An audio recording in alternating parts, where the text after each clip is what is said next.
Bem-vindo, bem-vinda, bem-vinde a mais um Fórum Sindical, um programa da revista Fórum, em parceria com os Sindicatos Petroleiros Norte Fluminense. Vocês que estão chegando agora, bem-vindos. Quem já está aí, fiquem, né? Porque o debate hoje é importante. A gente vai discutir o crescimento do fascismo, é quase uma continuidade, né, ao que estava ao debate anterior, né? A gente vai vencer o ódio, mas, gente, eu acabo de passar por uma situação que eu ainda estou respirando aqui, que eu me senti de verdade muito insegura. Eu estava dentro de um 99, vindo correndo para cá, e o motorista era um jovem, bem jovem, ficava mandando, só mexendo no celular enquanto estava dirigindo, num trânsito de 5h30, 6 horas da tarde. E a minha amiga que estava do lado, que eu estou na casa dela, disse: olha, não é esse caminho, é para cá, você tem que entrar à direita, né? A gente sempre vai para a esquerda, mas o caminho era à direita. E ele se irritou num nível, ele já tinha xingado, sendo muito machista em relação à expressão com mulheres.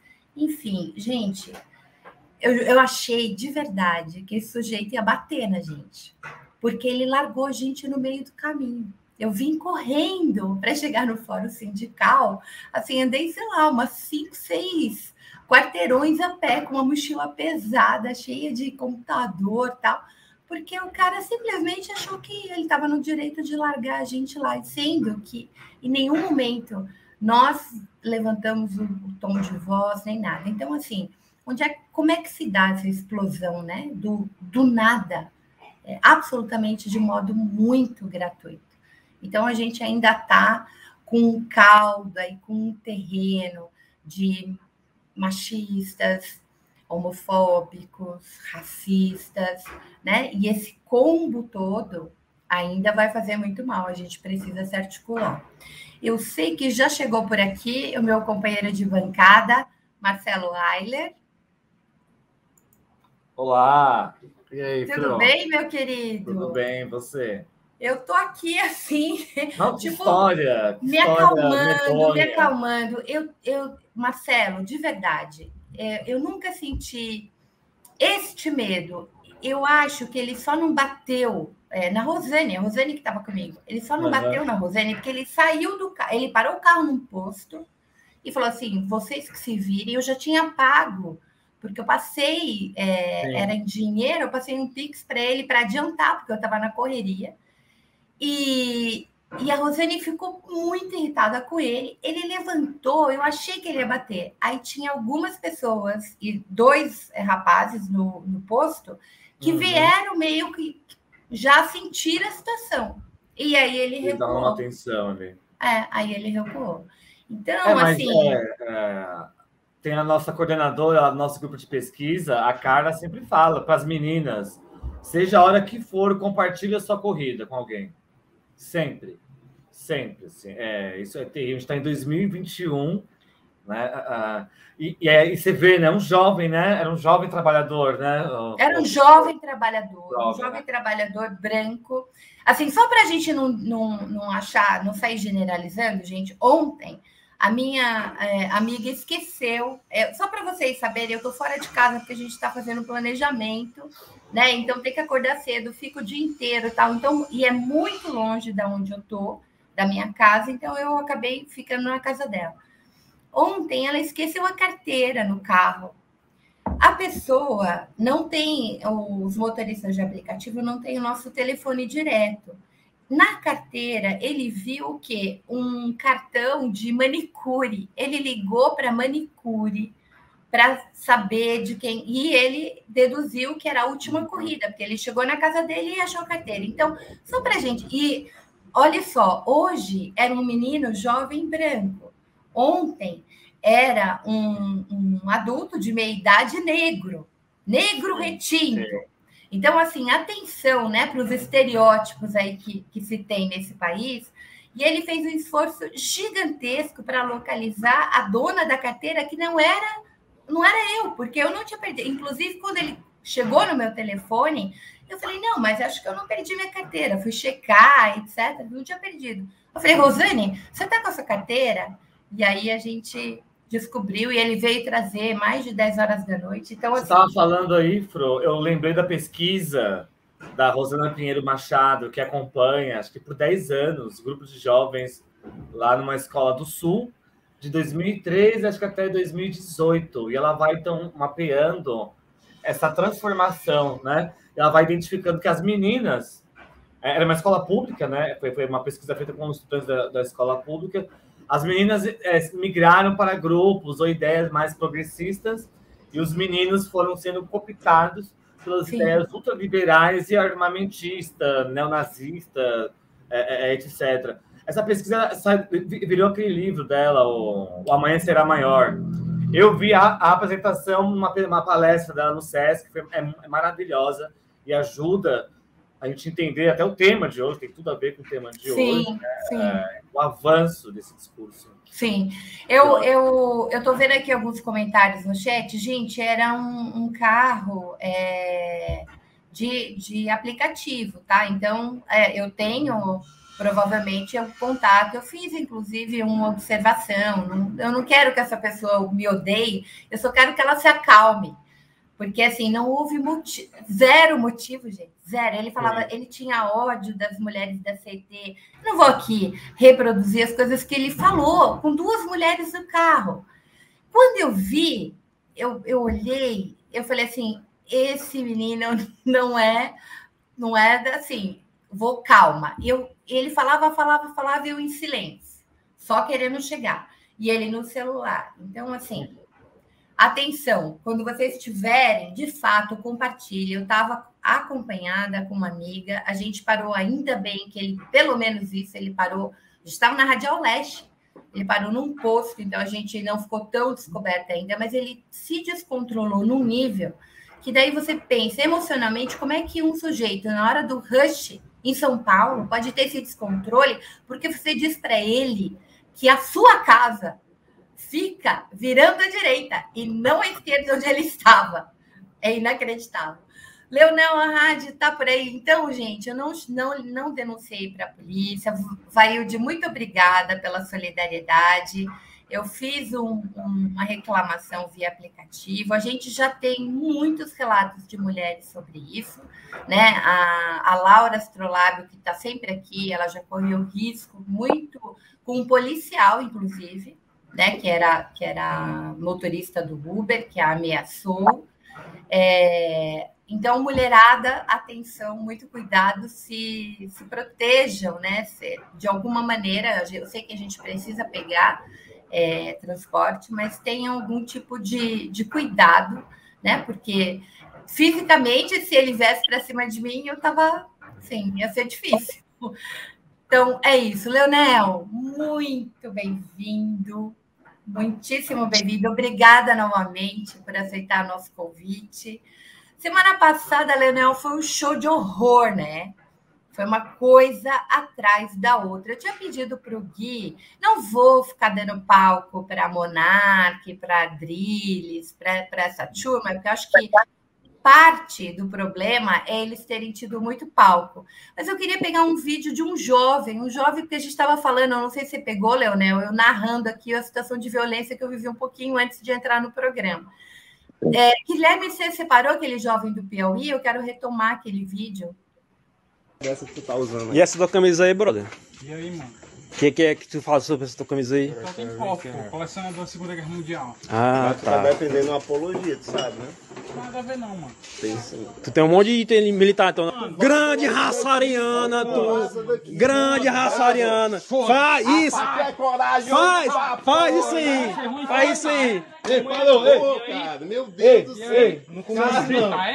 Ei, faca do cara. Aqui no bar não. Não, mas Ei, meu irmão, mas você tá, meu amigo, beleza. Volte pra casa, pô. Volte pra casa. Vai e não volta mais. Vai e não volta mais. Guarde isso aí. Fale de novo. Guarda essa merda aí. Guarda isso aí, pô. Se quiser enfrentar, pode vir. Olha lá, machão. E aí, você é ruim enfrentar. Olha lá. Para com faca, parceiro. Pra cima, vem. Ei, pô, para com faca aqui, pô. Guarda essa faca aí, ninguém... Não, mas só tá com a faca na moral, cara. Sim, mas você tá armado, meu amigo. Você não vem na moral, não. Guarda essa faca e vaza. E não volta mais, não. Nunca mais. Que horror. Gente, o que mais me espantou e não deveria espantar, que a gente vai começar a nossa conversa por aí, é que esse jovem do Piauí. Então, o Nordeste brasileiro, assim, a primeira coisa, né, de raça ariana, pensando na população brasileira, né? E aí, eu estava lendo um pouquinho sobre o Brasil, foi o segundo território com maior partido nazista, né? Que ela começou lá em Santa Catarina, na década de 20, a gente, fora da Alemanha, o Brasil teve, né, organizadamente, o maior partido nazista fora da Alemanha. Então, assim, a raiz ela é antiga, né? A gente está olhando agora para o século XXI e se assustando com isso, mas já teve 1º de maio, cujo partido nazista organizou marcha em 1937 com suástica no Brasil. As coisas foram ficando menos graves quando o Getúlio Vargas resolveu reprimir, né? Deixar, não, espera um pouquinho, quem vai pôr lei e ordem aqui sou eu. Mas as células nazistas no Brasil se espalharam, elas não estão concentradas mais no sul. A gente tem 530 células nazistas no Brasil. É isso, Leonel? Aumentou, a gente tem um crescimento dessas células. Eu queria saber como é que vocês estão investigando isso, acompanhando, monitorando isso. Bom, primeiramente, agradecer ao convite e dizer que é uma honra estar mais uma vez aqui com vocês nesse programa. E de fato, né, houve um crescimento exponencial dessas atuações de grupos neonazistas e de supremacia, né? Inclusive, a Adriana Dias, que ia participar, tem atuado muito com a gente troca muita informação. Desde que a gente assumiu aqui o mandato na Câmara de Vereadores de Porto Alegre, a gente estabeleceu um protocolo que a gente chama de Operação Bastardos Inglórios, que é baseado no filme do Tarantino, para quem é um filme muito bom, tipo assim, de qualquer forma, independente de qualquer coisa, é um filme muito bom. Mas, enfim, para quem não sabe sobre o que se trata, é um grupo, um esquadrão que o objetivo é só matar nazistas. Esse é o único objetivo desse esquadrão, né? Caçar nazistas. E até no filme, por sinal, eles matam Hitler e tal, porque tem um monte de licença histórica assim no filme, né? E a gente estabeleceu, então, desde o início do nosso mandato, que isso já era uma proposta que a gente vinha fazendo durante a campanha de 2020, e no primeiro dia já de mandato a gente estabeleceu uma equipe para fazer o monitoramento e para fazer fazer um pente fino nas redes sociais em relação a esses grupos. A gente já conversou bem no início ali, conversou com a Adriana Dias, trocou algumas ideias, né, com ela, trocou informações, e a partir dessa interlocução e do trabalho que a gente já vinha fazendo anteriormente, que eu já tinha feito desde 2015, eu venho acompanhando esse tipo de situação aqui no Rio Grande do Sul. O caso que eu atuei foi um caso de um frentista haitiano em 2015, que foi hostilizado por um supremacista aqui no posto de gasolina em Canoas, e aí eu consegui a condenação, né? Ele foi condenado à prisão aqui em 2018. E foi um caso que deu bastante repercussão, saiu no CQC e tudo, né? Foi bastante repercussão. Era um vídeo que ele se vestia de policial e utilizava um frentista haitiano. Em 2019 eu já tinha denunciado também bandas neonazistas aí, de gangues, né? E que tinham feito um evento em Canoas e tinham já uma outra data para um próximo festival. E aí também a gente atuou. Então a gente já vinha numa atuação, né, contra esses grupos. E a partir da gente com o mandato, com a interlocução com a Adriana e fazendo monitoramento nas redes, a gente conseguiu fazer já em um ano pelo menos 3 dossiês que nós entregamos para a Delegacia de Polícia de Combate à Intolerância, que foi outro fator essencial que não existia antes de 2021, final de 2020, na verdade, foi instituída pelo governo do estado a Delegacia de Polícia de Combate à Intolerância da Polícia Civil do Rio Grande do Sul, e que aí finalmente nós tivemos um órgão dentro da polícia que realmente começou a levar a sério né, esse tipo de investigação e ter um canal direto especializado para lidar com LGBTfobia, para lidar com racismo, para lidar com combate a esses grupos de intolerância, né, com uma equipe formada por pessoas realmente comprometidas e que passaram por uma formação prévia com sociólogos, com psicólogos, com membros de ONGs, né, que fizeram todo um trabalho de sensibilização com os policiais daquela delegacia para conseguirem perceber, né, o que é LGBTfobia, o que é o racismo, o que é a transfobia, o que é, né, todos esses crimes supremacistas e tal, que a gente acaba enfrentando. E a partir também disso, a gente começa a ver, e aí que tá, né, essas questões elas vão aumentando, né, de fato a gente tem um aumento, o aumento está aí, estatístico, né, os monitoramentos dão esse aumento de 270% a partir de 2019, ou seja, o bolsonarismo não é colateral em relação a isso, ele é parte do problema, ele é o problema em si.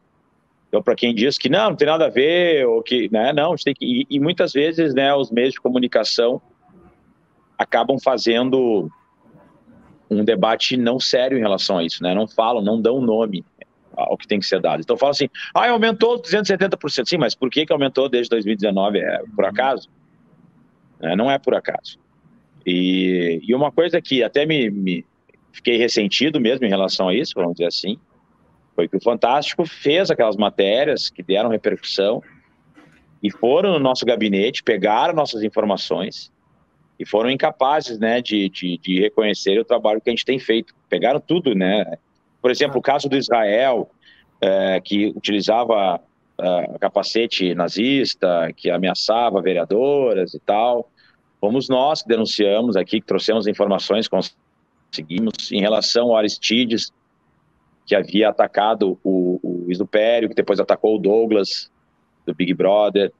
Todos esses casos a gente teve interlocução, conseguiu a prisão, inclusive, de Israel, e a Polícia Civil foi lá e cumpriu mandados também na casa do Aristides, quer dizer, a Polícia Civil fazendo um trabalho de excelência nesse sentido. E assim a gente vem atuando, né, no combate a esses grupos aqui no Rio Grande do Sul.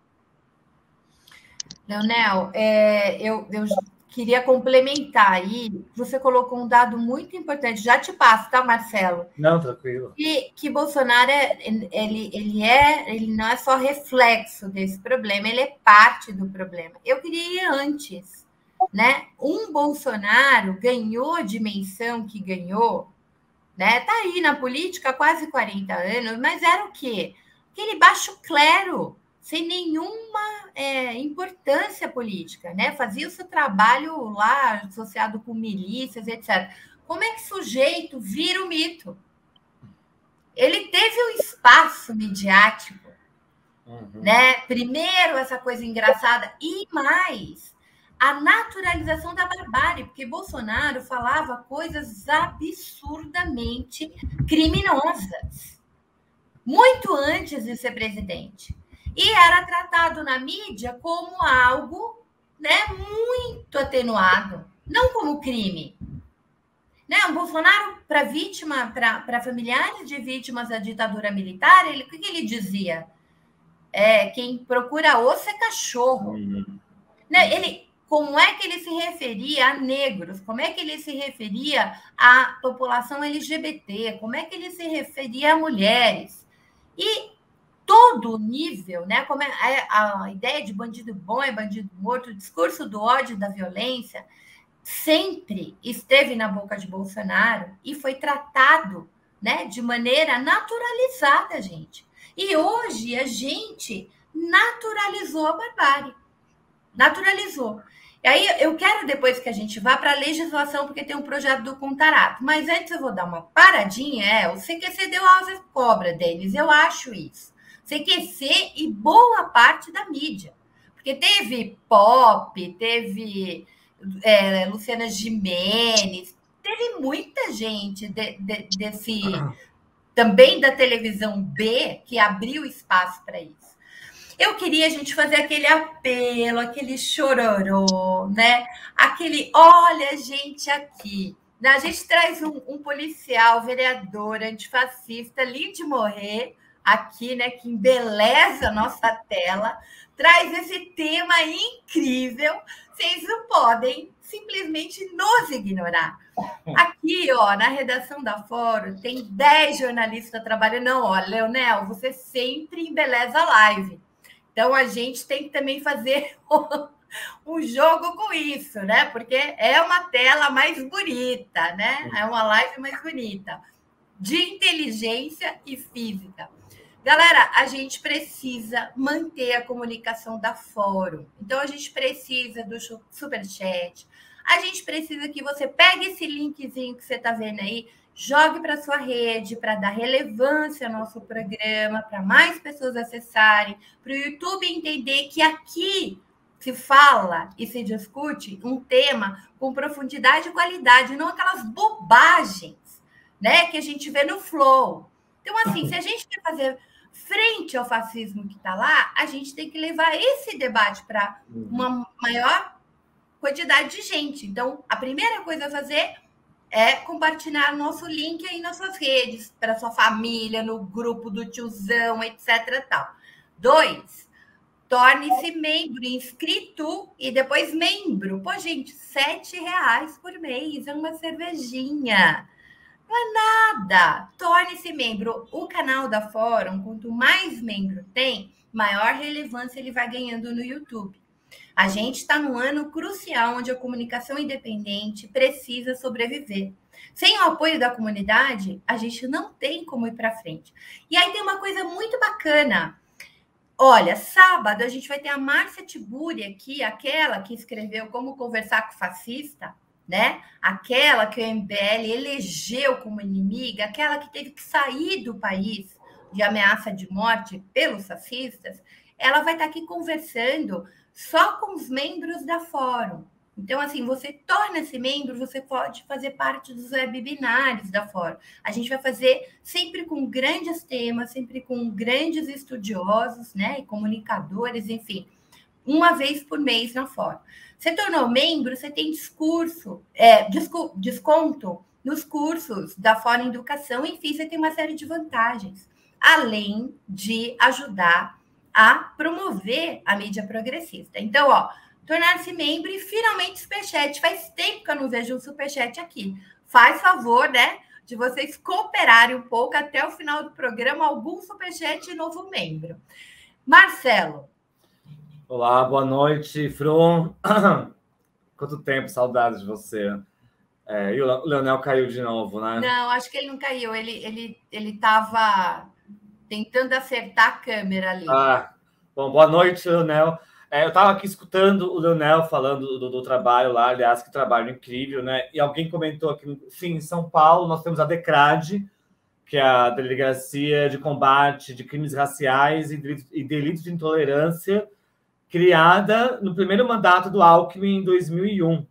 Né? É uma delegacia já com seus 19 anos de trabalho. E eu lembrei aqui também um caso que mostra que isso é um problema antigo nosso mesmo, né? Em 2000, o Edson Neres, que foi espancado até a morte na Praça da Sé, aqui em São Paulo, né? Por ser gay, por um grupo de neonazistas. E se eu não estiver enganado, foi o primeiro grupo condenado, todos foram condenados pelo crime contra o Edson Neres, né? Então, acho que isso é um outro problema. E tem uma questão, assim, né, que eu estava também escutando do neonazismo aqui em São Paulo, que não é, assim, desde os anos 80, 90, é um problema muito antigo. Infelizmente, né, a Assembleia Legislativa aqui de São Paulo, aliás, ela é muito conivente com muitos desses grupos, né? Tem um trabalho da DECRAD que é muito importante, né? Agora, o que também chama atenção é que, assim, né, a gente pega Edson Neres, até são 21 anos, 22 anos, né? Aí uma coisa que eu sempre fico pensando, né, esses grupos estão aí a todo momento, né? O próprio Leonel, ele compartilhou no Twitter dele, acho que foi na semana passada, objetos sabe, bordados com símbolos neonazistas sendo vendidos, né, no Mercado Livre, Assim, o Leonel, ele compartilhou, depois ele pode falar aí, eu não sei como que tá a situação, né? Eu sei que depois eu fui olhar e um dos bordados tinha saído, né? E o que impressiona também, né, Fro, como a gente viu no vídeo do garoto, era um garoto ali no Piauí, né, o vídeo? Sim. 20 anos, 20 anos no máximo, né? Armado, com canivete, é um canivete que... Aqui em São Paulo também, geralmente esses grupos são compostos por muitos jovens, a maioria. O que é um problema, né? Que foi aonde o bolsonarismo, né, cresceu. Você estava falando da marcha em 2000, acho que foi em 2017, os neofascistas, neonazis fizeram uma marcha no vão do MASP aqui, gente. E não aconteceu nada. Sendo que você tem lei que proíbe a apologia, né? Porque é considerado um racismo, né? Crime de racismo. Os caras puseram faixas, estavam com bandeiras com SS, né? O brasão do exército hitlerista. Então, falta um combate mesmo. A gente está falando do Bolsonaro, né? O Bolsonaro, ele foi subestimado também. E ele na Câmara, ele foi muito protegido pela Câmara, gente. O Bolsonaro agrediu 2 vezes a Maria do Rosário e não aconteceu nada com ele. Ele foi absolvido em todos os casos dele lá. Não só contra a Maria do Rosário, teve outras parlamentares que foram agredidas, né? Então a gente tem aí uma questão já histórica, né? Que é como você comentou também, né?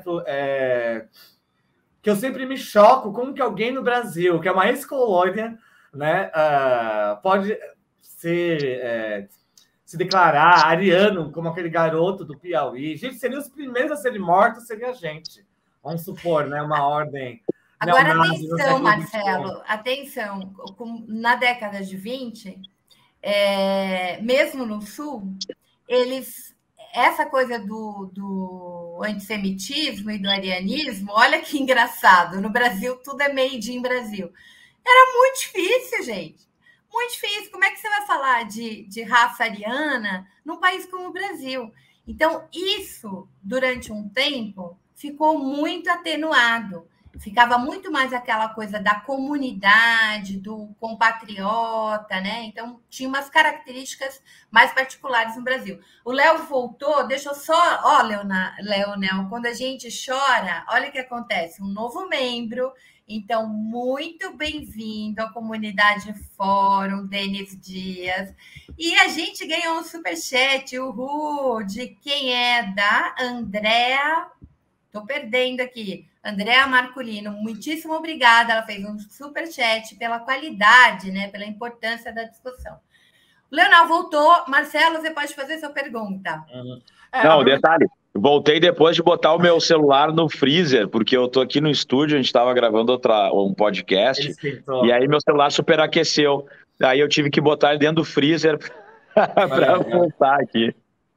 Mas tamo aí.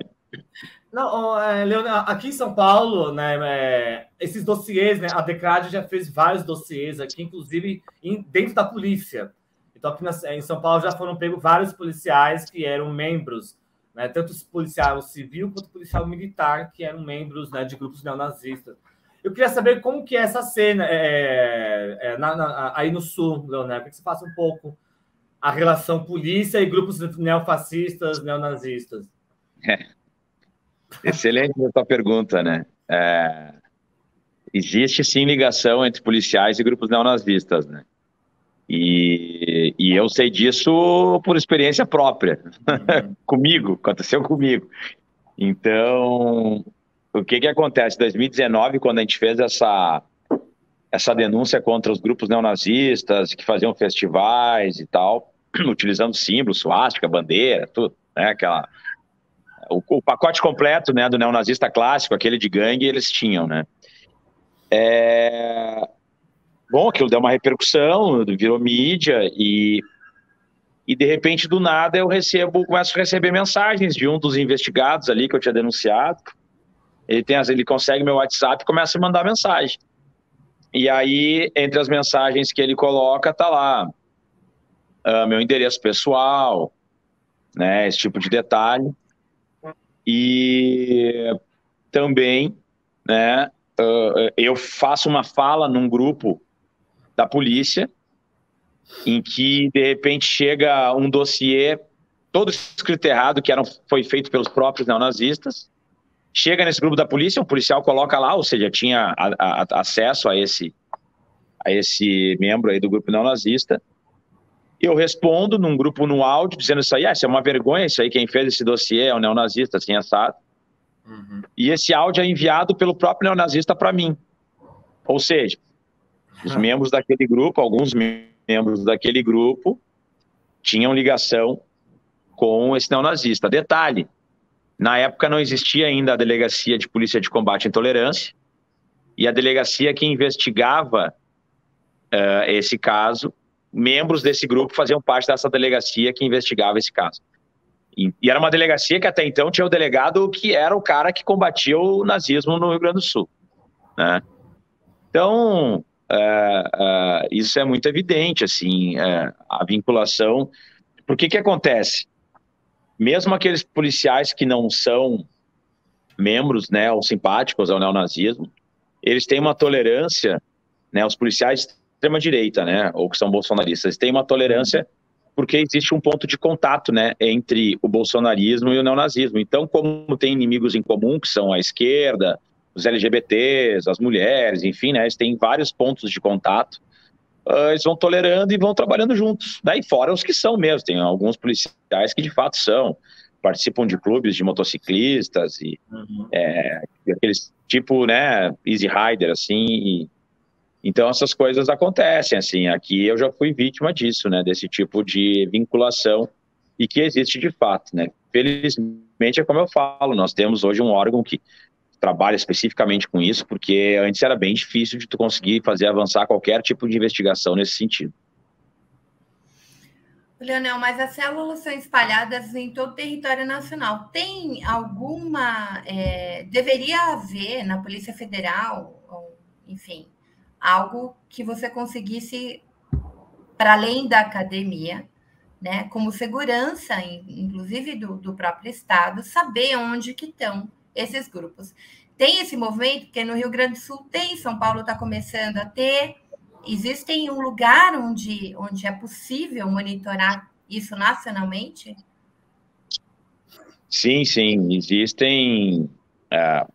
Por exemplo, agora, deve fazer uns 2 meses atrás, nós tivemos uma operação nacional, em nível nacional, que prendeu talvez 2 ou 3 membros, né? Um em São Paulo, outro aqui no Rio Grande do Sul, e todos eles fazem parte de um mesmo grupo, que é o grupo que tinha esse Aristides, que atacou o Big Brother, que é o grupo que tinha o Israel, que atacou a mim, a Rosário e a vereadora lá, a Beni, do Rio de Janeiro, que é um grupo onde eles trabalham com uma lógica de gamificação, eles dão missões para os membros, e esses membros têm que efetivar ao vivo ações violentas, ou automutilação, ou matar cachorros, ou espancar moradores de rua, né?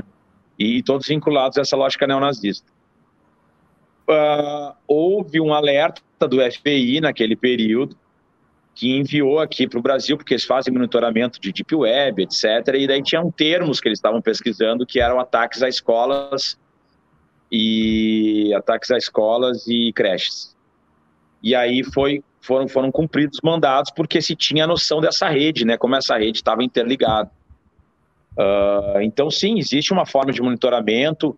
Eu vejo que existe, sim, um movimento de profissionalização, né, dentro das polícias. Aqui na Delegacia de Polícia de Combate à Intolerância, eles estão, né, focados nessa ampliação, né, de conhecimento e de ter acesso e de ter materiais, equipamentos, né. Claro, tem as limitações do Estado, mas eu acredito que isso seja um dos pontos mais urgentes, né, que a gente tenha antes de evitar uma tragédia antes que ela aconteça, porque pelos movimentos tudo indica que vai acontecer em breve. E esses que já aconteceram, tipo Suzano, aquele caso do Sul, da creche, tá relacionado a esses grupos e a esse jogo, essa gamificação para poder fazer esses ataques, Leonel? Será que aqueceu de novo o celular dele? Enquanto isso, a Andréia Marcolino... Andréia está super generosa. A gente agradece a sua generosidade de verdade. Olha, pessoal, se espelhe na Andréia Marcolino. Olha que coisa maravilhosa. 2 superchats. Infelizmente, também temos que enfrentar que parte da nossa população é misógina, preconceituosa, só estava esperando seu líder fascista para legitimá-los. Então, eu acho que essa naturalização, né? E o Marcelo, antes, no início aqui do nosso programa, estava falando, né, de um estudo de como é que a gente... como é que os meninos, principalmente, porque o nazismo e o fascismo estão pelo viril, né, gente? O cara armado, tem um apelo, uma simbologia, né, dessa coisa da virilidade e tal. Então, enquanto a gente não tiver uma educação voltada, de fato, né, para combater o machismo, a misoginia, o racismo, a gente vai continuar dando espaço para esse apelo fácil do senso comum que captura nossos jovens, né? Então, é um trabalho, a Alemanha gasta muito dinheiro cotidianamente para fazer campanha contra o crescimento do nazismo e tem controlado isso. E tem trabalho na educação em relação a isso. Então, aqui a gente tem o contrário. A gente teve um capital que usou de práticas nazistas e fascistas para dar o golpe. Olha o que a gente via naquelas manifestações.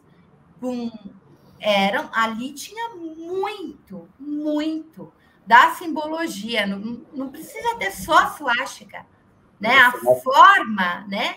A forma e estética desses grupos de extrema direita é muito próximo. E eles odeiam pobres, eles odeiam pretos, eles odeiam... É o combo. E o capital usou disso. O capital usou disso, deixou tranquilamente, né? Para fazer o quê? Para ter o golpe e impor a sua agenda neoliberal. Agora, tá demais? Tá demais? Como é que faz para controlar isso? A gente tem que reinventar socialmente. O nosso companheiro Leonel, gente, ele tá com um problema. O celular dele tá super aquecido, ele tá tendo que pôr o celular de vez em quando no freezer. Mas eu vou deixar o Marcelo falar um pouquinho, que eu tô falando demais, enquanto esfria o celular do seu amigo. Não, Fro, mas você trouxe pontos muito, muito importantes, até colocado aqui no bloco de notas. Eu acho que é isso que é uma dimensão. Não precisa estar com boina, SS, fantasiado de militante do exército hitlerista. Eu acho que isso é uma coisa importante para nós termos em mente, porque como eu cubro há muito tempo, eu também sou militante LGBT, mas como jornalista eu cubro há muito tempo, há 15 anos pelo menos, casos, né, de ódio, né, casos de ódio. E já faz uns 10 anos que a gente observa no ativismo político, nos trabalhos acadêmicos, uma mudança dos grupos, na estética do grupo de ódio. Porque até o final dos anos 90, virada do século, era aquela coisa caricata mesmo, coturno, igual aquele menino do Piauí. Carecas do ABC, né? Isso, exato, boa.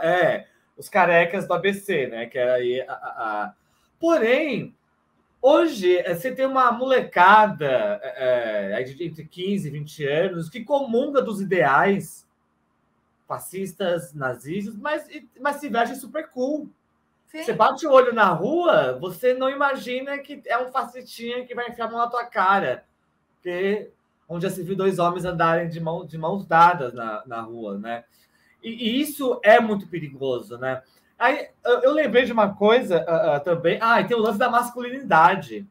Né? Quando a gente lembra do colégio, o Colégio Raul Brasil, que é em Diadema, a escola, né? Dos 2 meninos que vão lá e matam os colegas. A Polícia Civil acha depois o chat dos quais eles participavam. Né? Quando, em 2016, teve aquela marcha supremacista nos Estados Unidos, né? Pré-eleição do Trump, todos eles se organizavam também por chats de gamers. Uhum. Né? Você tem também uma questão tem também na Deep Web, mas acima de tudo é a questão da masculinidade, né? Tem um livro, até fica a dica para o pessoal, que é o Nas Ruínas do Neoliberalismo, que é da Wendy Brown, uma autora maravilhosa, onde ela vai fazer esse estudo, o trumpismo. Aí é uma coisa muito focada nos Estados Unidos, mas dá para traçar paralelos com o que a gente vive aqui nos últimos anos, né? Incels, masculinidade fracassada, né? Como que essa masculinidade fracassada no sentido desses homens, né? Que mulher não quer, que as bichas não querem, e o ódio que eles vão, então, fazendo da política, né? O ódio, construindo a política a partir do ódio, né? Uma coisa muito misógina, que a pesquisa da Rosana Pinheiro Machado também identifica ali pós 2013 até a eleição do Bolsonaro, né? Uma misoginia muito forte, né? Então, acho que isso também é uma outra esfera que é importante, e aí a gente fala, como que desmonta isso? Cruzado, é um trabalho cruzado. Sim. É um trabalho de polícia, no sentido de desmantelar esses grupos, é um trabalho cultural, educacional, né? É um trabalho de mostrar outras, né, sexualidades, outras masculinidades, falar sobre a violência. Nós temos problemas em falar sobre violência, principalmente na escola, que é um ambiente violento. Nós vimos e aí a gente tem uma outra coisa, Marcelo, que coaduna com o que a gente está falando, desse crescimento das células nazistas, é você cortar todo um processo que se vinha dentro da educação de combate, né? De fazer uma educação de gênero, de igualdade, um combate à LGBTfobia, né? Como é que o Bolsonaro, como ele estruturou a campanha dele, gente? Kit gay, mas madeira de piroca. Não vamos nos esquecer disso. Ele inventou um kit gay, né? Estruturou toda a fake news, foi em cima disso. E aí, o que a gente teve? Toda uma reorganização dessa extrema-direita com a escola sem partido, que controla aí o professor, que não pode mais fazer um debate, né? De estimular a educação do sujeito crítico, do debate acontecer, da autonomia do pensamento, né? Há todo um controle, né, no sistema educacional e dos professores, acabando com a liberdade de cátedra. E para quê? Para esse rolo compressor da barbárie. Se isso é um combo, eu volto a insistir. A gente não faz essa discussão isoladamente, né? Sem pensar como é que é no universo cultural, midiático, educacional, né? E essa violência que hoje a gente não sabe direito nem para onde, não pode andar nem num Uber, que é capaz de levar uns supapos aí de um menino estranho. Leonel, vou deixar você entrar na roda. Marcelo, última pergunta. Como seu celular está aquecendo, a gente... ele vai e volta, Não, eu só coloquei algumas questões. Eu queria ver o que o Leonel acha também, esse cruzamento, né?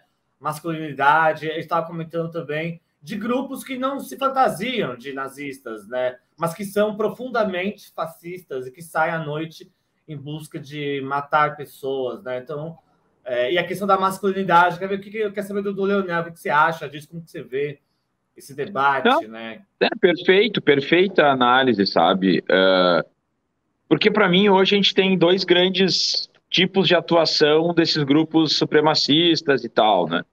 Tem aqueles grupos mais clássicos, que daí se dividem em vários grupos, claro, né? Mas aquele núcleo mais clássico que age como gangue, né? Que é aquele grupo skinhead, aquele que a gente tinha na década de 80, assim, né? 90, que vai mais para violência direta, que vai bater em punk, que vai bater em LGBT, que vai espancar, babá. Na década de 80, batiam em nordestinos, incendiavam centros de cultura nordestina. Teve uma reação violenta deles quando a Erundina foi eleita, né? Teve uma reação organizada. Mas eu digo, esse é o mais clássico, e ele continua. E tem o mais novo, que são formados basicamente por incels, né?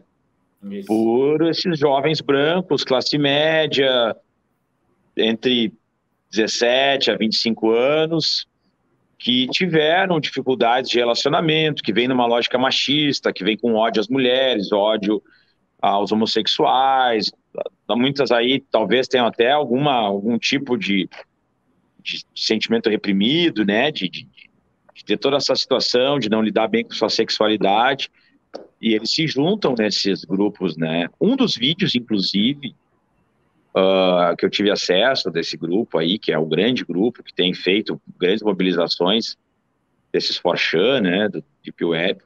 Um dos vídeos era justamente uma das missões, porque eles vão dando missões, né, para ver qual é o nível de coragem deles e tal, e assim eles vão galgando espaço e respeitabilidade. Então vai desde automutilação, de escrever o nome do grupo no braço e filmar, como eu já falei, torturar e matar cachorro, cheirar cocaína na frente de todo mundo, essas coisas, né.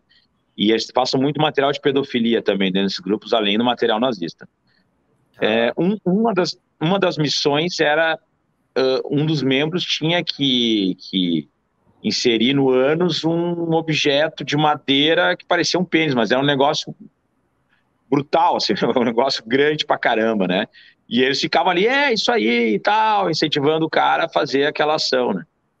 Então, nessa média aí tu já começa a observar o que está acontecendo, assim, né, por debaixo de todo aquele discurso da masculinidade e tal, né, e o problema é que eu acho que muitas vezes a gente desconsidera a gravidade desse tipo de grupo. A gente começa a olhar como eles não têm aquela fisionomia de academia, né, de cara bombado de academia, ou do cara que é atirador, ou, né? Tu tem um perfil mais ou menos de pessoa que tu diz, essa é uma pessoa violenta, e isso aqui é uma pessoa mais fragilizada, né? Fisicamente fragilizada. Eles tendem a ter um aspecto, né, fragilizado fisicamente. Os caras, né, são aqueles caras que tu vê que não tomam, né, não saem pra rua para tomar sol, que não tem nenhum tipo de preparo físico de lutador de arte marcial ou de academia e tal, e as pessoas começam a menosprezar. Esse é o antigo nerd, né, que se chamava, né? Só que eu lembro, se a gente for fazer um levantamento aí das tragédias que nós tivemos com dezenas, centenas de mortes no Brasil, dezenas de mortes no Brasil e centenas, talvez milhares de mortes nos Estados Unidos, se a gente for olhar os autores dessas tragédias aí, ninguém diria 10 minutos antes que eles seriam capazes de fazer o que fizeram.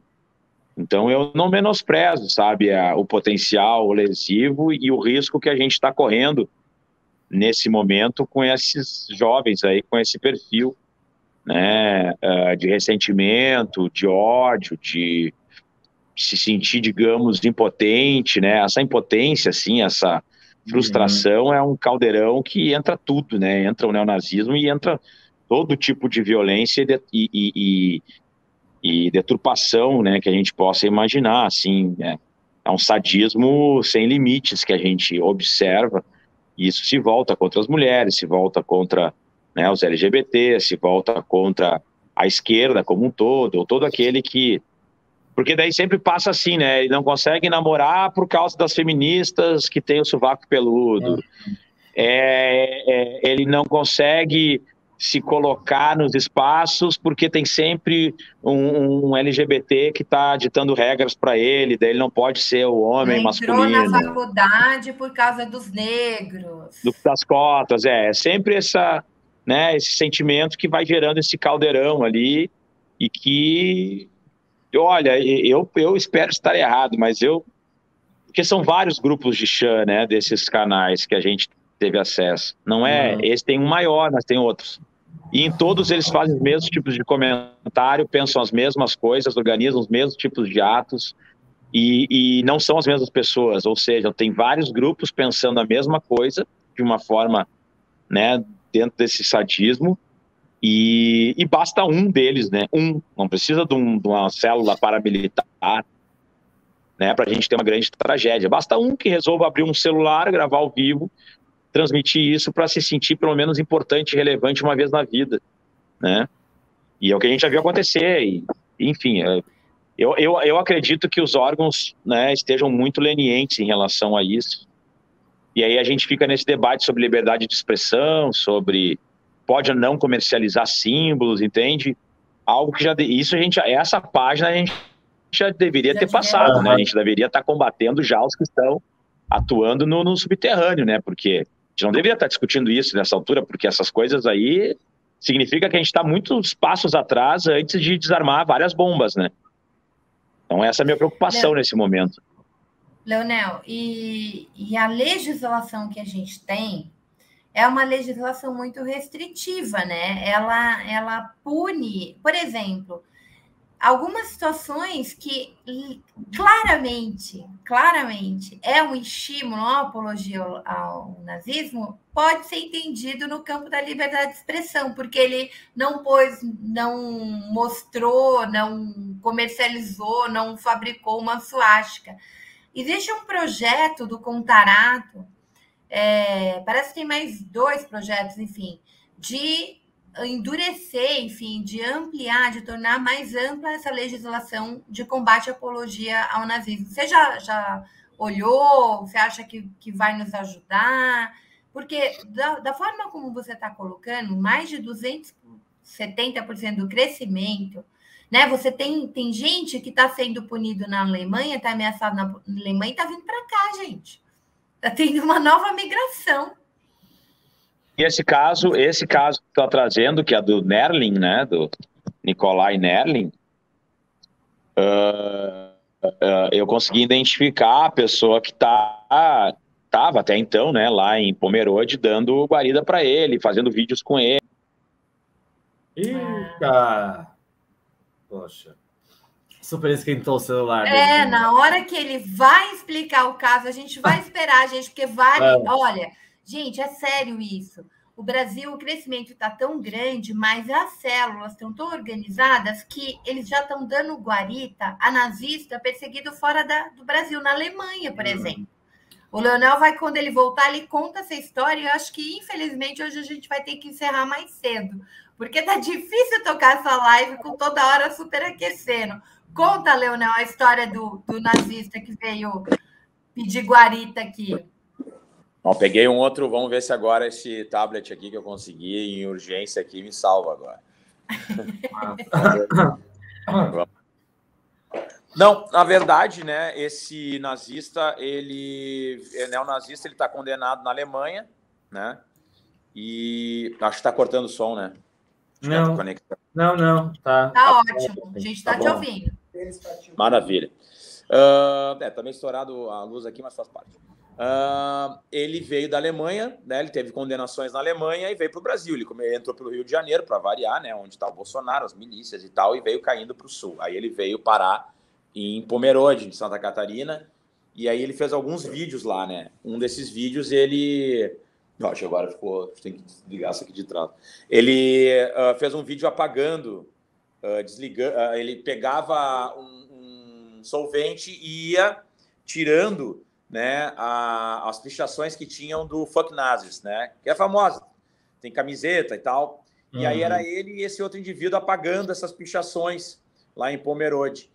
E daí, no final, ele botava fuck communism, né? Foda-se o comunismo nesse vídeo. Então, o cara veio para cá fazendo apologia nítida, né, ao nazismo, atacando os antifascistas, né? E aí eu identifiquei quem era esse indivíduo aí que estava com ele lá em Santa Catarina, né? E aí ele é um técnico em eletrônica e tal. E aí chegou um pessoal me mandando mensagem, me xingando, assim... Ah, que absurdo, porque eu botei primeiro uma foto dele para saber quem era, diz, olha, quem é que identifica esse indivíduo aqui e tal. E aí umas pessoas que conheciam ele começaram a mandar mensagem assim, não, mas é um absurdo estar falando disso dele, pode acabar com a vida de uma pessoa, porque todo mundo gosta dele aqui, não sei o quê, jamais estaria envolvido com isso. Aí eu peguei e mostrei o vídeo e a foto dele, né? Aí as pessoas assim, eu não imaginava que era isso e tal. E aí ele teve a cara de pau ainda de ir lá e fazer um boletim de ocorrência contra mim. Eu disse, cara, é inacreditável essa galera. É um troço que tu fica assim... Quer dizer, tu anda com uma pessoa foragida da Alemanha por neonazismo, apaga pichações contra o nazismo, né? Tu vai lá, faz vídeo com essa pessoa. No final do vídeo tem uma lógica nazista, porque, antes de tudo, o fascismo e o nazismo é anticomunista, isso as pessoas têm que saber. É muito louco, né? A gente pensar que menos de 2 anos atrás, 3 anos atrás, tinha gente que defendia que o nazismo era de esquerda, né? Então, não, ainda tem. Mas é brabo, né? Cara de pau que diz isso. É muito tem complicado. cara de pau que diz. Mas a gente conseguiu identificar, a gente identificou essa pessoa, mas de qualquer forma, né, a polícia lá de Santa Catarina estava ciente, daí eu não sei agora qual é o procedimento, né, que está sendo levado a cabo, mas eu tenho, assim, a nossa legislação é uma vergonha, né, a nossa legislação antirracista, porque onde está, né, contemplado que o nazismo tal é crime e tal, é na nossa lei antirracismo, 7716. E ela é frágil no racismo de forma mais ampla, né? Para mim, é uma vergonha que a gente tenha, por exemplo, injúria racial. O fato de a injúria racial não estar dentro da lei antirracismo é uma excrescência por si só. Então, se eu chamar um indivíduo de macaco, um negro de macaco, como foi o caso do Aranha ali, que deu repercussão nacional, que foi aqui em Porto Alegre, no estádio do Grêmio, chamar de macaco é injúria racial. E a injúria racial é uma pena infinitamente menor do que o racismo. Mas, pô, se chamar um negro de macaco não é racismo, cara, né? Não é um crime de racismo, assim, clássico, né? Nada mais é. Então, são exigências que a lei antirracismo faz, bizarras, né? Então, se não diz assim, ó, eu odeio o negro que veio de Angola, por exemplo. Se não der uma frase literal nesse sentido, tudo fica subentendido, entendeu? Tudo fica uma situação do tipo, não, mas será que ele quis fazer uma apologia? Ou, por exemplo, se a pessoa não tatua uma suástica no peito e não diz, eu quero que o nazismo seja o regime que prevaleça, sabe? Do tipo, ele exige que tu... Então, o que tem acontecido? Cada vez mais eles têm utilizado, né, o dog whistle, que é o apito de cachorro, que é o bom que o Monark fez, é clássico nesse sentido. Ou que aquele, né, o assessor lá fez com a mãozinha lá do White Power, e aí tu vai vendo, ou que os caras fizeram o Adrilles com a mão, ou o copo de leite, ou o secretário lá, o Alvin, falando que nem o Goebbels, entende? Aí fica aquela coisa não tá a suástica escancarada, ele não tá falando que o nazismo é a melhor coisa do mundo, então como é que tu vai punir? Então, quer dizer, fica dependendo muito da cabeça de promotores e juízes, ao fim e ao cabo. Né? O promotor compreender que aquilo pode ser feito uma analogia, aí começa a trabalhar por analogia e fica aberto. Daí, ou tu pega um promotor que tenha uma visão democrática, embora ele poderia até ser um bolsonarista, mas tem uma visão democrática, ou se tu pega um cara que tem uma visão já muito similar àquilo que está sendo proposto ali, tem simpatia pelo Bolsonaro, daqui quem está fazendo isso é bolsonarista, daí ele começa a dizer, não é bem assim. Um exemplo clássico aconteceu aqui no Rio Grande do Sul. Nós tivemos o caso isso aí também deu repercussão nacional. Fizeram uma dramatização imitando a Ku Klux Klan aqui. De um enforcamento de um manequim numa árvore, e eles vestidos de roupa da Ku Klux Klan, uma manifestação para Bolsonaro, a favor do fechamento do Congresso e tal. E nessa manifestação, então, falavam lá, tem que não sei o quê, que o carrasco, isso e aquilo. Bom, eu fiz boletim de ocorrência, vários outros vereadores aqui de Porto Alegre fizeram boletim de ocorrência do fato, e a Polícia Civil foi lá e indiciou os autores do ato. Indiciou porque reconheceu que, olha, fazia metáfora, o Ku Klux Klan, naturalmente, é uma apologia ao racismo, porque, né, mistura os discursos, a roupa, a forma de atuação, que é enforcar na árvore, fez todo um trabalho, assim. E o Ministério Público disse, não, era só uma piada de mau gosto, foi uma ação de mau gosto. Quer dizer, não chegou nem a ser julgado. O Ministério Público nem denunciou para ser julgado no judiciário, nem chegou a abrir um processo judicial, tá entendendo? O Ministério Público de pronto foi lá e disse, não, gente, isso aí é de mau gosto, mas faz parte da liberdade de expressão. Na verdade, ainda a defesa desses caras foi que eles estavam fazendo a dramatização do enforcamento do ministro do STF. Quer dizer, até isso passou batido. Tipo, então tá, vamos fazer uma dramatização. Não é apologia ao crime eu fazer uma dramatização que eu estou enforcando o ministro do STF, ou qualquer outra pessoa, né? Então... Leonel, o que eles fizeram com a Dilma durante aquelas marchas de 2015... Gente, pelo amor de Deus, ali tinham coisas aterrorizantes. A Dilma enforcada era o menos que, assim, perto dos absurdos e das agressões, assim, profundamente de 4chan. Sim, era estilo 4chan. Olha, o Sérgio Serel aqui, vou dar aquela paradinha de novo para a gente agradecer o superchat. Ele fez um superchat, olha que fofo que foi o superchat dele. Preste atenção se o teu celular estiver superaquecendo com frequência. Pode ser um alerta para você fazer uma revisão dele. Não, o pior Então, é que não é. O pior é que não é com frequência. Esse é o problema. Foi hoje agora que deu isso aqui. Não tava muito tempo, não dava. Só porque você vai entrar aqui na nossa live. É que o assunto tava quente, né? Aí superaqueceu. Abdias Bida Nascimento, filho. Filho do Abdias Nascimento, se for, nossa, seu pai é maravilhoso. Pessoal, tem uma coisa aqui que ele diz, eu cansei, né, de ser chamado de macaco e tal. Uma das estratégias, né, do nazismo, inclusive, e hoje dos sionistas em relação aos palestinos, foram dos nazistas em relação aos judeus, foram em relação aos africanos, e o mote maior do racismo é você animalizar, né? Você desumaniza o sujeito, né? Vai tirando, às vezes até lembra como os nazistas desenhavam os judeus, aqueles narizes enormes, etc. Os negros com lábios exagerados, né? A ideia de animalizar para desumanizar, porque daí você pode fazer o que você bem entender, né? Pode tratar como um ser inferior, como é que o racismo e o nazismo faz. Então, não é menos grave chamar alguém de macaco, não é menos grave chamar as mulheres de galinha, de piranhas, né? A forma de você nos animalizar significa que você está tirando, nos desumanizando para poder justificar as agressões. Então, esse tipo de coisa que pode parecer tão simples é algo que a gente tem que discutir na escola. Eu vi um comentário aqui, desculpa, gente, porque a discussão está tão boa, mas o comentário dizia, olha, eu não estou mais nem fazendo esse debate na escola.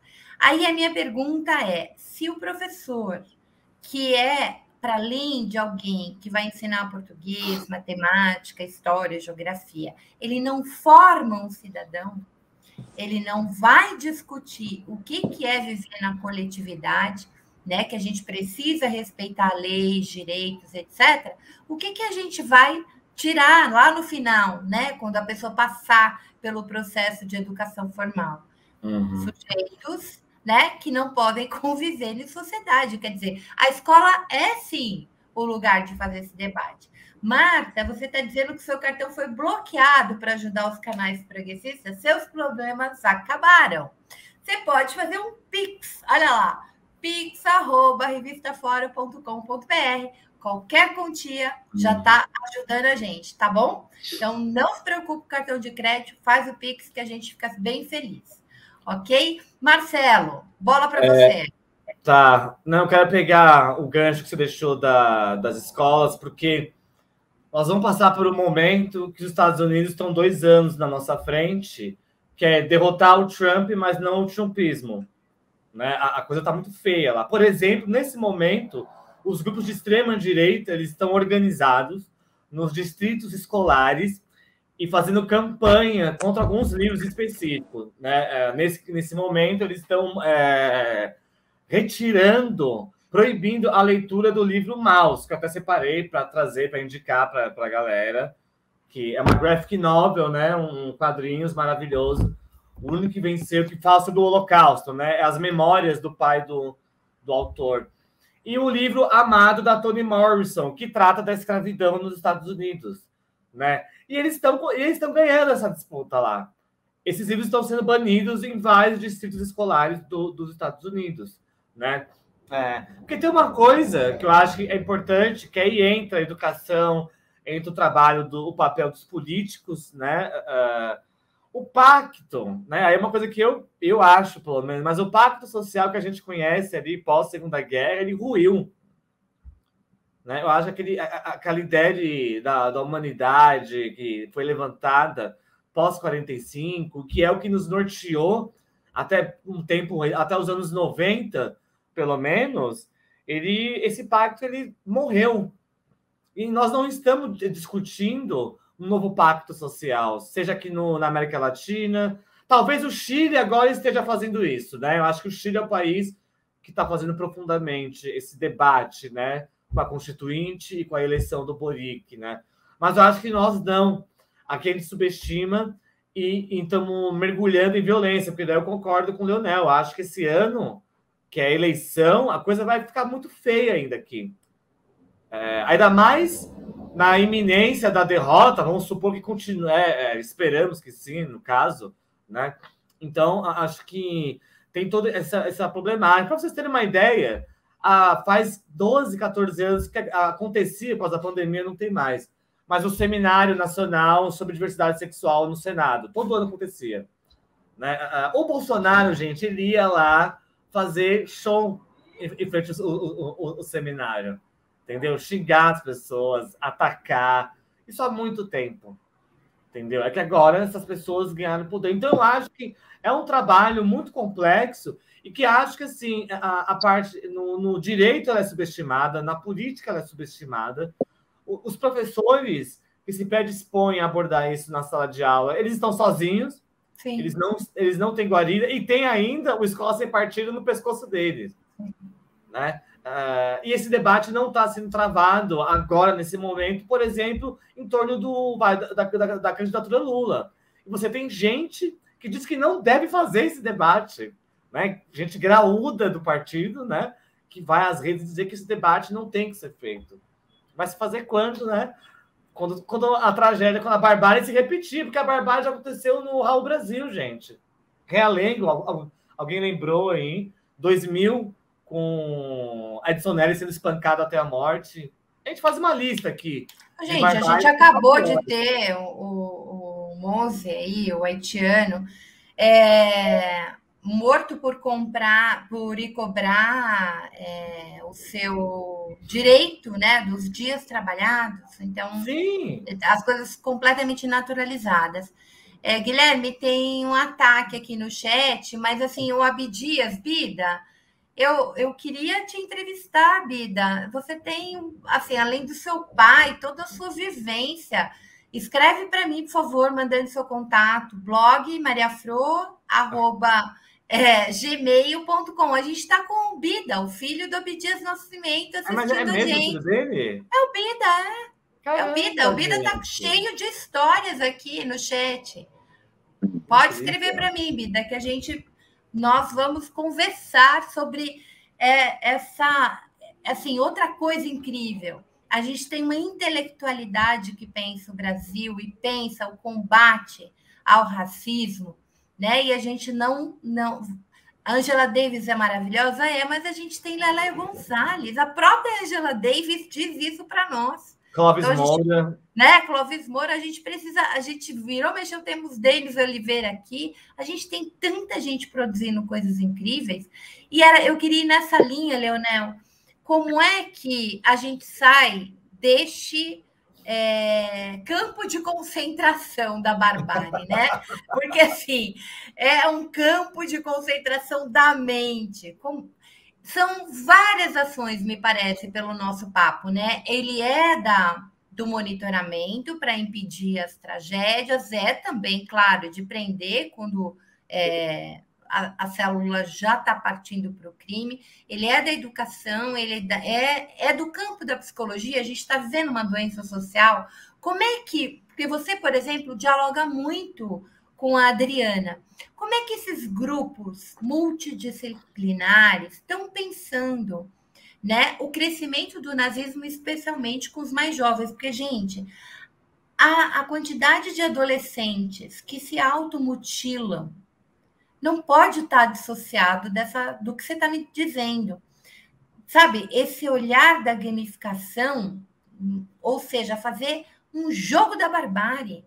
O cara se filmar, se automutilando, depois, né, a coisa, matando o cachorro. Olha, a Fiocruz, os trabalhadores da Fiocruz, os pesquisadores da Fiocruz já receberam mais de 150 cartas e vídeos ameaçando pessoalmente. Os vídeos, vários deles, Leonel, são de matando o cachorro, de torturando o cachorro. e dizendo que depois vão fazer a mesma coisa com os trabalhadores da Fiocruz. Por quê?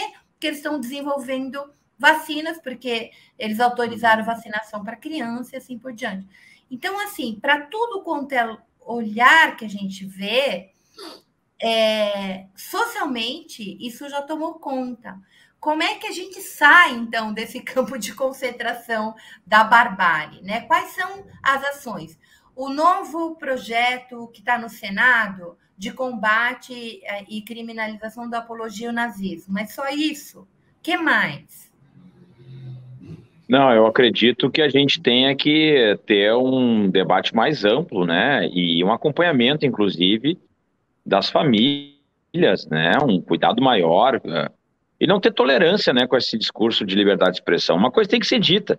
A gente está falando da ponta do problema, que são aqueles que estão agindo, mas isso é uma construção e tem muito investimento graúdo internacional, inclusive, nessa propagação desse discurso, né? E existem políticos, existem pessoas interessadas que instigam esses grupos, instigam esses jovens, né, para que eles façam esse tipo de ação. Não é algo assim completamente aleatório, essa pessoa está ali em casa e de repente ela resolve, né? Tudo isso é uma construção que vem desde os meios de comunicação e vai sendo propagada através das redes sociais com uma velocidade absurda. Mas isso tudo é um projeto, né? Essas pessoas são vinculadas à Ucrânia ou são vinculadas aos Estados Unidos e isso vai numa reverberação, né? E chega aqui alguns empresários, políticos que começam a articular com esses grupos. Mas com certeza, né, uma legislação mais ampliada, uma legislação que não seja tão restritiva, ela já dá um amparo legal muito maior. Eu me lembro aqui do caso do Beto, né, do Carrefour, né, que também deu uma baita repercussão quando mataram, né, o Beto ali no Carrefour e tal, e aí explodiu aquele debate, né, sobre, bem no período do Black Lives Matter ali, e chegou na Polícia Civil, na homicídios, e eu era vinculado a homicídios, né, e aí deu uma baita repercussão, porque a primeira entrevista que fizeram, a delegada disse, olha, tudo bem, foi um homicídio qualificado, mas eu não vejo indício de racismo. Por quê? Porque ela simplesmente foi na lei de racismo, leu a lei de racismo, e de fato, né, pela lei de racismo, crua, assim, fria, não tem uma tipificação, né? Como é que tu vai dizer apologia ao nazismo? Dizer que determinadas, né, agir com preconceito de procedência, cor, origem, não sei o quê, não tinha como encaixar, né, no crime de racismo, assim, pela nossa legislação. E aí eu me lembro que deu uma baita repercussão dos movimentos sociais e tal, batendo muito, e eu conversei com a delegada, que era minha amiga pessoal, né, conversei com o diretor, conversei com os agentes que investigavam, e disse, cara, de repente dei uma lida no Silvio Almeida, né, e dei uma lida sobre racismo estrutural e tal. A chave vai estar ali, né? Não muda nada, na verdade, assim, ó, não mudava nada, porque só ia mudar de torpe para fútil. Não, de fútil para torpe. A motivação, tá? Sim. Não ia mudar nada na pena e tal, mas enfim, simbolicamente tinha uma situação que estava sendo cobrada. Né? Um motivo torpe, assim. Motivo torpe. E aí, porque ele era negro e tal, mas assim, para conseguir chegar a esse patamar, teria que entender o racismo estrutural, né? E aí eu conversei e realmente foi um marco aqui, né? Porque daí a delegada foi lá, reconheceu o racismo estrutural, o Ministério Público concordou com a denúncia e denunciaram a partir do motivo torpe do racismo estrutural. Quer dizer, talvez seja o primeiro caso, né, no Brasil, assim, que teve essa, pelo menos a denúncia. Não sei como é que vai ser no tribunal do júri, né? Que daí a população é que julga. Mas, enfim, temos um marco aqui a partir dessa atuação. Então, quer dizer, é muito de uma lógica da gente articular a questão jurídica com a atuação, né, de movimentos sociais e com o acompanhamento e não ter leniência com esse tipo de prática, né? Acho que essa é a única forma que a gente... Caiu de novo. Ô, Bida, tá no chat meu e-mail. Por favor, me escreve mandando o teu contato. O Denis está apoiando desde já a entrevista do Bida. Nós vamos entrevistar o Bida sim, gente, porque a história, o Bida tem uma trajetória, né, própria, porque assim, a gente não é só filho do pai da gente, mas assim, essa é uma família incrível, né? Como a família Pitanga, assim, toda a família tem muito a dizer para a gente. Leonel, conclui. Não, é isso, a gente, né, para a gente sair disso, a gente vai precisar de um esforço muito conjunto, sabe? Legislação, atuação dos órgãos, debate com a sociedade, e passa muito pela educação, com certeza, né? Porque até tem professores que seguem dizendo que o nazismo é de direita, né? Professor de história, então... De esquerda. De esquerda, isso, né? Só dizendo que é um movimento da extrema esquerda e tal, o nazismo, né? Então, cara, é muito complexo, assim, e isso é dito, às vezes, na periferia, sabe? É dito em escolas do estado, em escolas do município. Eu sei porque eu tive experiências nesse sentido, né? Então, eu acredito que tem que ser uma questão conjunta, mas, em primeiro lugar, nesse momento, tem que ter uma terapia de choque com essas pessoas, sabe? Uhum. É na base do tipo assim, tu vai falar, tu vai perder teu espaço nos meios de comunicação. Tu vai falar, então tu vai receber aqui um processo, vai perder teu emprego, entende? É na base da terapia de choque, mas isso é só paliativo, né? O processo ele é muito mais profundo e parte do pressuposto da derrota do bolsonarismo em 22. Porque se porventura acontece uma vitória do bolsonarismo em 22, a gente aí sim pode entrar numa situação de vias de fato aberta com respaldo estatal, né? Eu não tenho dúvida disso. Leonel, eu queria para a gente ir para os encaminhamentos finais. Eu ia entrar exatamente nesse ponto. Com essa polícia, né, que não é baixo, de base bolsonarista, com uma milícia, com essas células e com essas conexões que você próprio já foi vítima. Você acha que vai ser muito violenta as eleições desse ano? A gente precisa... A militância... Quais são os cuidados que a militância tem que ter? E com o crescimento, né? O último dado, o crescimento do armamento no Brasil. Nós temos mais de 1.000 armas sendo registradas por dia no Brasil. Nossa. Um atirador, um colecionador, atirador ou caçador pode ter 60 armas de fogo, inclusive de grosso calibre, né? Então, aí tu imagina quantas células paramilitares a gente não pode estar montando com isso, né? Se um atirador pode ter 60 armas de fogo, eu não me lembro quantos cubanos tinham no início da Revolução Cubana, mas não eram 60. Só para ter uma média, assim, né? Do que é possível fazer com pequenas células, né? Agindo de forma a criar instabilidade. Eu, se fosse fazer uma aposta, e isso é muito no campo da conjectura, eu diria que nós teremos, se não em 22, ao longo de 23, muitas ações de pequenos grupos de dentro da polícia com o objetivo de causar instabilidade institucional em relação aos governadores, né? E aí instigando nesse discurso de que tem uma remuneração baixa, que o governador não valoriza, e aí começar com atos, né, tipo de terrorismo, colocar fogo em ônibus, fazer motins, né, causar caos para criar uma instabilidade, né, nas regiões em que o bolsonarismo ou a extrema-direita não tiverem atingido sucesso eleitoral, né? Aí junte-se a isso esses atiradores com esses grupos extremistas, já com as milícias também. Então, a gente tem que fazer uma diferenciação, né, entre os grupos paramilitares e milicianos. O miliciano é aquele cara que trabalha, digamos, ele já é da criminalidade institucionalizada, né? Os paramilitares, que geralmente vão vir de clubes de tiros e tal, eles já são aquelas coisas, são empresários, caras que não têm uma outra vinculação a não ser, nesse momento, pegar armas de fogo aí para causar o caos. Aí, provavelmente, também vai cruzar com esses caminhoneiros, com o agronegócio, né? Tem muito financiamento, isso aí vai ter muito dinheiro para isso, né? É só a gente observar o quanto a Havan, essas empresas estão ganhando aí de subsídio e sonegando impostos, tudo, né? Isso aí está indo para um caixa e a gente não sabe qual é. E aí tu consegue sustentar algo de longo prazo, né? De instabilidade de longo prazo. Então, é essa bomba que a gente tem que desarmar. Infelizmente,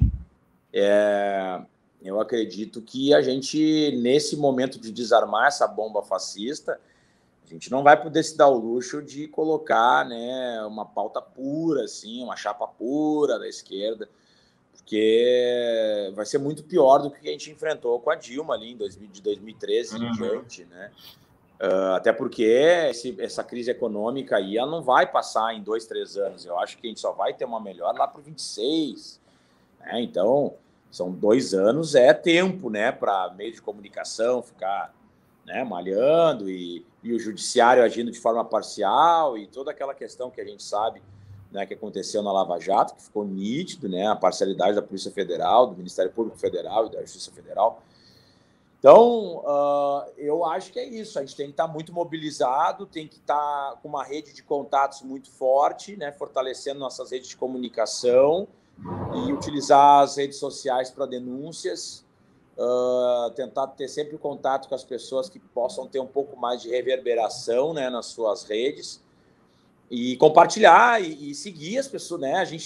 Eu vejo que a esquerda tem uma dificuldade, sabe, de seguir os outros membros da esquerda. Se tu vai na direita, qualquer canal porcaria tem 1 milhão, 2 milhões de seguidores, né? Da esquerda, tu vai lá, um canal relevante tem 100 mil, 40 mil, 50 mil. E seria um canal extremamente relevante que tivesse seguidores. Parece que a gente fica, não é do meu partido, ou não é da minha tendência.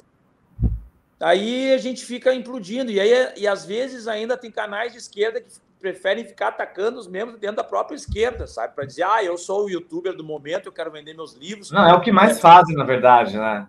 Eu quero vender os meus cursos de web comunismo e tal, então eu vou pegar alguém que é da esquerda, que não está exatamente, vou malhar o cara e vou dizer que ele é racista, que ele começa a inventar um monte de coisa para criar pauta, para ficar girando em torno daquilo, só que não agrega uma pessoa de fora do nicho, da bolha. Então a gente tem que expandir a nossa bolha, a gente tem que falar a linguagem das pessoas que estão querendo escutar, não é para ficar falando para nicho.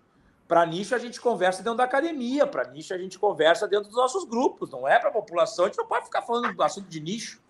Então, a gente tem que tomar um pouco... E aí a gente fica polarizando entre nós mesmos. Não, mas tu não está sendo esquerda raiz sou eu. Eu disse... Joel, onde é que a gente vai chegar com isso? Porque a gente está lidando com uma máquina trituradora de pessoas que tem poder real de matar pessoas. Sim. A realidade é essa, tem poder real de deixar pessoas, né, encarceradas mais de 1 ano e meio, como fez com o Lula. De inclusive, né, ele ter perdido o neto, ter perdido a esposa, tudo nesse processo, ter perdido o irmão. Quer dizer, é isso que a gente está lidando. A gente não está lidando aqui com quem é mais raiz ou quem é mais bonitinho e mais marombado na internet, entendeu? Então, é isso que me preocupa no nosso campo. Se for para mandar um alerta, assim, vamos parar com essa estratégia de ficar falando para nicho, vamos fazer um debate profundo sobre a discriminação, sobre o racismo, um debate profundo, sério, mas assim, ampliando a nossa bolha, porque se a gente ficar entre nós mesmos aqui batendo cabeça, a gente vai ser triturado por esses caras, porque esses caras não querem saber, eles se aliam com quem tiver que se aliar, eles não tem problema nenhum, entendeu? Se tiver que se aliar com o centrão, se tiver que se aliar com ladrão, se tiver que se aliar com traficante, com homicida, genocida, eles vão fazer, porque o objetivo... O Bolsonaro tá no PL, né, gente? Tá no PL. Isso diz muito. Isso diz muito. Exato. Mas é isso, assim, se eu fosse dizer, cabeça no lugar, vamos fazer ajuda mútua, deixar as picuinhas de lado, entendeu? Parar com os ataques entre nós mesmos, parar com o momento de achar que tem que ser raiz e pureza extrema, tá? Não estou dizendo que depois não tem que fazer crítica, não é nada disso, mas assim, vamos olhar onde é que a gente está pisando. A gente está saindo de um governo fascista, tá? E que eu acho muito difícil que o Lula consiga ampliar sua base de sustentação no Congresso Nacional, vamos ser honestos, né? Então, não vai ser uma maravilha. E outra, uma crise econômica galopante, uma situação que tem que desarmar várias bombas, milhões de brasileiros armados até os dentes da extrema-direita, financiados aí pelo grande capital. Então, cara, o cenário é dos piores possíveis. A gente fica só pensando, mas o Lula está com 40%, a Lula ganha no segundo turno. E isso é o primeiro passo de uma bomba gigantesca. É tipo assim, tu tá botando o primeiro pé dentro do Everest, entendeu? Para chegar até o pico lá em cima. Então, o Brasil não tem 2 turnos, né, gente? O Brasil tem 3, 4, 5 turnos, né? 20 turnos. A gente está chegando ao final. Queria agradecer imensamente a quem nos acompanhou, ao Leonel, ao meu querido Marcelo Heiler, que sempre, se não tá dodói, eu falo, Marcelo, vem para cá, ele tá sempre. O Leonel nunca disse não. O Leonel nunca disse não, e sempre essa discussão, né, que nos traz informação nova, com seriedade. Leonel, eu te agradeço imensamente. A gente vai discutir muito esse ano, viu? Vou te chamar algumas vezes para cá.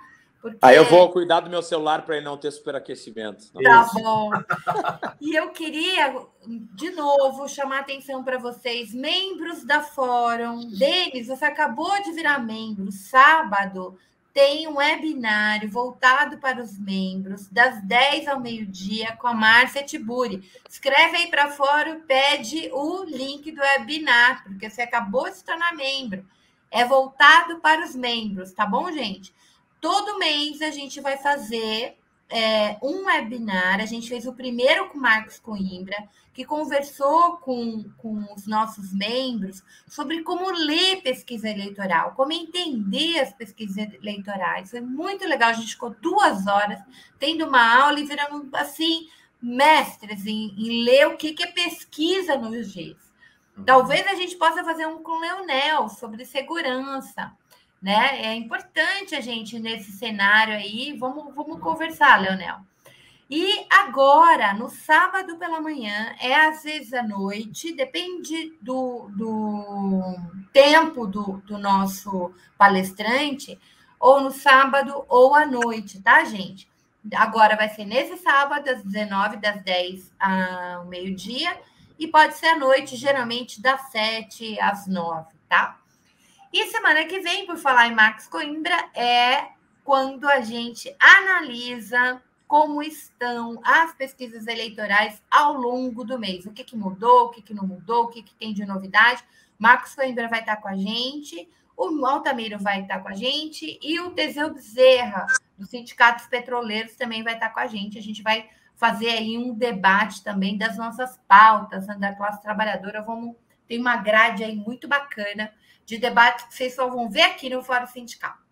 Então, meus queridos, Leonel, dá uma boa noite ao povo, Marcelo, dá uma boa noite ao povo, que a gente vai encerrar. Tchau. Beijos. Beijo. Até a próxima. Valeu, tchau, tchau.